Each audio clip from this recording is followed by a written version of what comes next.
Autoline Daily is brought to you by Bridgestone, passion for excellence. Dow Automotive Systems, improving durability and increasing design flexibility with Betamate structural adhesives at dowbetamate.com. And by Hyundai. Experience the 2011 Hyundai Sonata today at HyundaiSonata.com. This is Autoline Daily for December 20, 2010, and now the news. Looks like Toyota is going to be facing problems for some years to come. An analysis of the company by Goldman Sachs Japan predicts the automaker will lose global market share. Part of the company's problems stem from the ongoing weakness in its home market of Japan, where Toyota is posting an operating loss. Europe and India are cited as other problem areas for Toyota. The report says that Toyota will not start to turn around until it comes out with the next generation Camry in the American market next summer, and with a new entry-level family car in China in about 2 to 3 years' time. Here's a story we've been following quite a bit on Autoline Daily.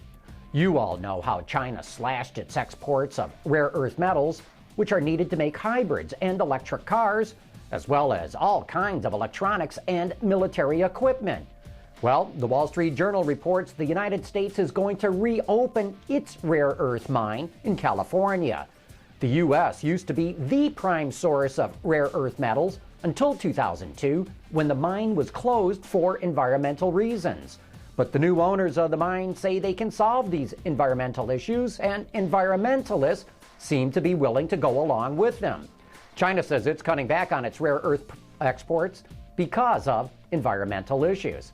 And speaking of China, rare earth metals, and electric cars, Volkswagen says it wants to be the #1 electric car maker in China. According to Bloomberg, VW is already the largest foreign automaker in the country and wants to be #1 in EV sales by 2018. VW will spend more than 10 billion euros over the next 5 years in China to help boost production. Even though electric cars are getting all the headlines these days, automakers have not given up on fuel cell cars.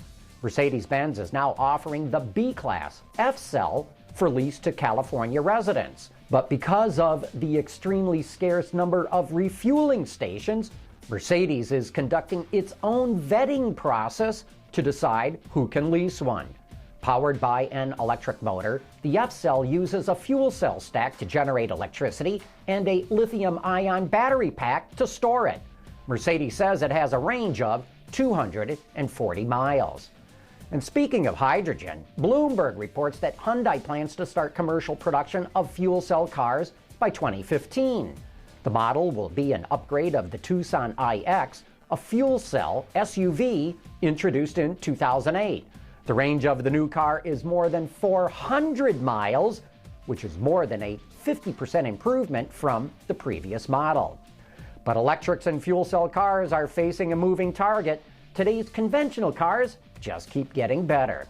Take Ford's new C-Max, which was designed and engineered in Europe. The company just revealed the North American version of this compact people mover.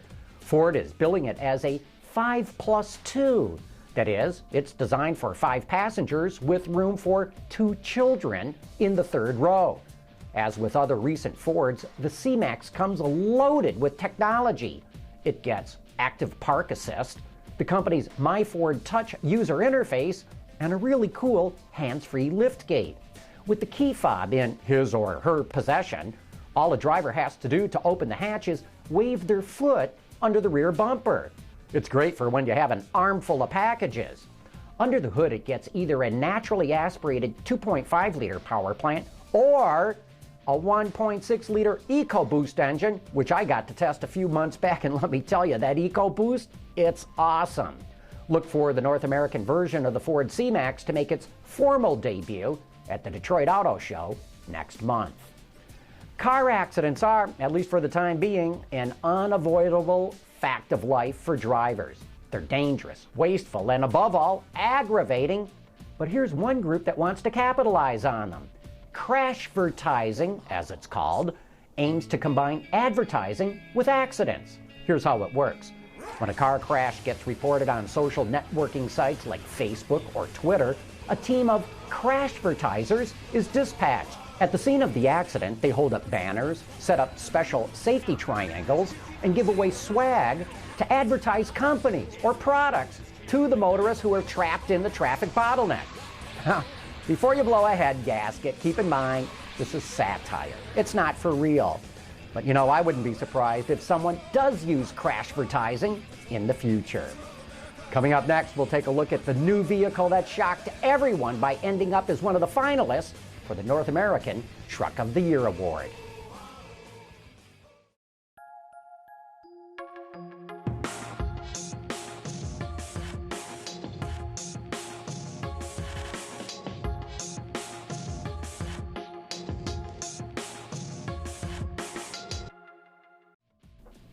I'm on the jury for the North American Car and Truck of the Year Award, and I think we all knew that the Jeep Grand Cherokee would end up on the list of finalists for the award. But I think we were all shocked when the new Dodge Durango ended up there too. Yeah, they're built in the same plant, they go down the same line, but they are different vehicles. I was out on the media launch for the Durango, and here's my reaction to it. Here's my instant impression of the 2011 Dodge Durango. Very different Dodge Durango, this one. That's because it's on the same platform as the new Jeep Grand Cherokee. The old Durango used to be body on frame. This new one's unit body. Just feels tighter. The whole thing just feels better put together.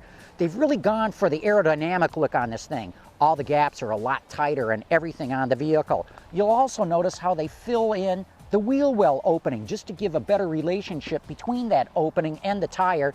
And you'll also notice minimal front overhang. This is more like a BMW in that respect. But the best news, I think, is with the interior of this thing. Totally different than before. Much more sophisticated. You've got those instruments really angled right at the driver. Big open graphics on them. And one of the things that you'll really notice on the inside are the gaps on all the switchgear. Minimal gaps. I mean, it looks like they cut these things with a razor blade. I think they're about 1 millimeter. And that speaks of the craftsmanship that's gone into it. No doubt about it, the 2011 Dodge Durango is the most sophisticated SUV that Dodge has ever built. We'll know in a couple of weeks whether the Durango gets named as the North American Truck of the Year, where it's up against the Grand Cherokee and Ford Explorer.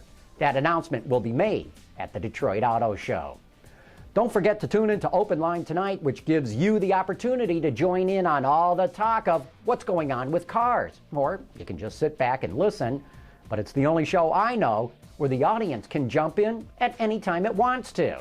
Join host Michelle Naranjo tonight starting at 8 p.m. Eastern Time on Open Line. And that brings us to the end of today's report on the latest news in the global automotive industry. Thanks for watching. We'll see you tomorrow.